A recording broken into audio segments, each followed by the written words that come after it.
Good evening, dear learners. This is your educator Rashi Poddar for UGC NET Paper 2 English. And our today's session is about a very important group of poets, that is university wits.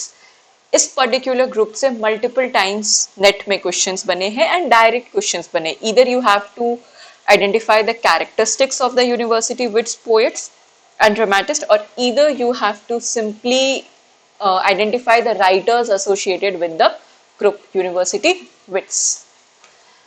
Now, these people were a group of educated, talented Elizabethan playwrights and poets who were active in the late 16th century.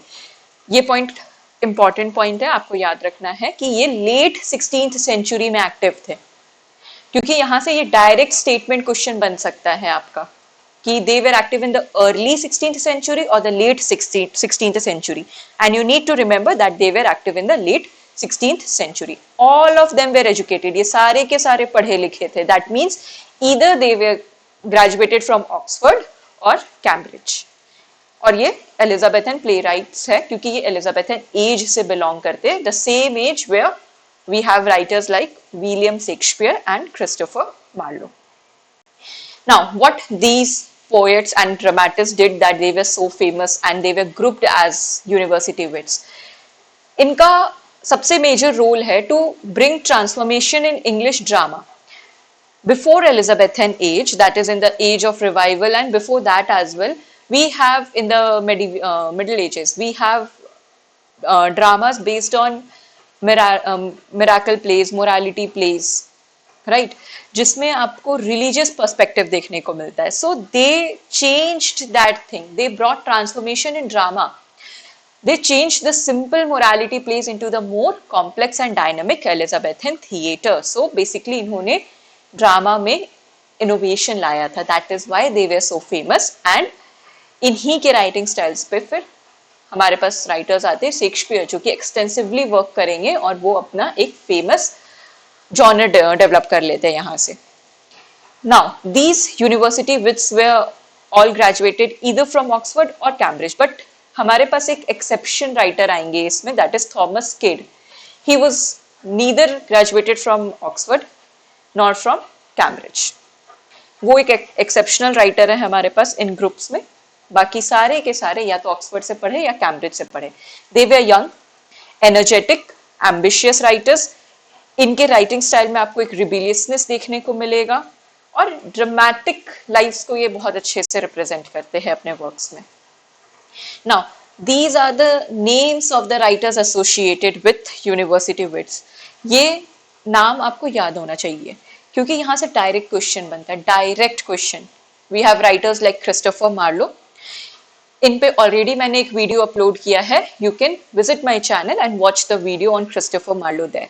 Robert Greene, Thomas Nashe, Thomas Lodge, George Peele, Thomas Kyd, the exceptional writer who was neither educated from Cambridge nor from Oxford, and then we have John Lilly. The easiest way to remember is Lilly, Pili, Greeny. Then we have two Thomas, that is Nash and Lodge, and we have Marlowe and Kidd. That's it. Christopher Marlowe Cambridge से पढ़े हैं and इनके कुछ famous pledge है हमारे पास, जैसे doctor Faustus, टैम्बरलेन, और इन्होंने ब्लैंक वर्स इंट्रोड्यूस किया है ड्रामा में. So he is known for his mighty lines and tragic heroes. Robert Greene is remembered for his play like the Robert Greene is remembered for his certain plays, and he is most probably famous to criticize Shakespeare. इन्होंने Shakespeare को बोला था upstart crow beautified with our feathers. Then we have Thomas Nash. Cambridge से इन्होंने अपना graduation किया. इनका कुछ वर्क्स यहाँ पे दिया जो आपको पता होना चाहिए. अपार्ट फ्रॉम दैट आपको क्या करना है कि you need to read the biography of these writers. इनके बायोग्राफी से क्वेश्चन बन सकता है. देन इस पर्टिकुलर ग्रुप के वर्क्स का अगर हम फीचर्स देखें, कॉमन फीचर्स क्या है, आपको इन सभी राइटर्स के वर्क्स में हीरोइक थीम्स देखने को मिलेगा. That is bold characters, bold dialogues, larger than life protagonist. और खास करके क्रिस्टोफर मार्लो के प्लेज में we have the character of Doctor Faustus. काफी ambitious, larger than life characters है. वैसे कैरेक्टर जनरली नहीं देखने को मिलते. ब्लैंक वर्ड्स ये लोग यूज करते हैं ज्यादातर. इनके वर्क्स में आपको एक क्लासिकल थीम देखने को मिलेगा, that is renaissance learning combined with English folklore drama. इनके वर्क्स में आपको सटायर का यूज, विट का यूज दिखेगा, जो कि सोसाइटी को एक शार्प क्रिटिसिज्म प्रोवाइड करता है मिक्स्ड विद ह्यूमर। और ये लोग ड्रामा जो है किसी रिलीजियस पर्पस के लिए नहीं बल्कि पब्लिक स्टेज के लिए बना रहे थे, इसीलिए इनके वर्क्स ज्यादा फेमस भी होते हैं।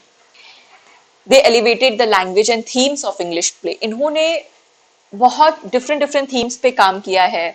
ट्रेजेडी जैसे प्लेस पे काम किया है, हिस्ट्री, रोमांटिक कॉमेडी जैसे प्लेस पे काम किया है। इनके जो प्लेस है वो डायनामिक होते थे और पोइटिक होते थे। So basically they bridged the gap between medieval morality plays and Shakespearean drama. Now, these were all the points that you need to remember about university wits. देखने में बहुत छोटा सा टॉपिक है, बहुत छोटा सा टॉपिक, आपको लगेगा क्यों ही पढ़ना है, व्हाट इज द नीड इसको रीड करने के लिए, बट यहाँ से आपके क्वेश्चंस बनते हैं और डायरेक्ट क्वेश्चंस बनते हैं। तो अगर किसी पेपर में आपको यहाँ से क्वेश्चंस आ रहे हैं तो आपके 2 to 4 मार्क्स कंफर्म है यहाँ से, कि आप एकदम तुरंत इसको सही करोगे। सारे कैरेक्टरिस्टिक्स याद करने हैं, किस थीम पे ये लोग लिखते हैं वो याद करना है। वी हैव 7 पोएट्स, सारे पोएट्स का नाम एंड ड्रामेटिस्ट सारे का नाम याद होना चाहिए आपको। That's it. Thank you dear learners. I hope ये वीडियोस आपके लिए काफ़ी ज़्यादा हेल्पफुल हो रहा है।